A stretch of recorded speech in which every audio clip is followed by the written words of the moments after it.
So, moving forward from a breakup, di ba? Parang, unang-una, after breakup, ano ba yung Ako kasi after breakup, ginagawa ko, nagpapakat talaga ako ng hair. Talaga? Ewan ko, Bob cut kailangan ba? Hindi naman. Yung parang, gusto ko lang ng fresh start. Okay. Fresh start, tapos parang gusto ko new look.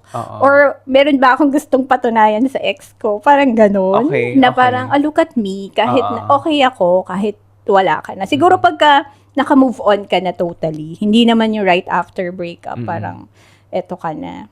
Pero ganun ako, yung parang, Nagpagupit ka ba nung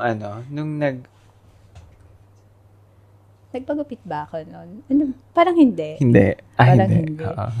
Hindi. Hindi naman. Nagpa-change color lang.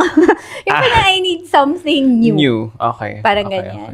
Okay. Sa appearance, tapos, yun, parang, yun yung start na mag-move forward ka. Parang ganun. Kaya nung parang college ako, parang, new haircut. Nag-break na naman kayo. Parang bagong girlfriend. Parang ganun okay, na yung okay. inaano nila sa akin. Sabi ko, minsan hindi naman.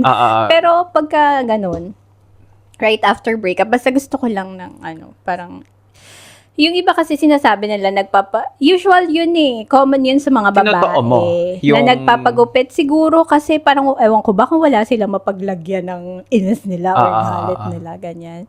Nagpapagupit sila. Pero ako parang gusto ko lang ng, ng new me. Okay. Ganon. Oo. Parang new year, new you. Parang, There's nothing wrong with that naman. Ganon. Hala, so kailangan ko rin palang something new kapag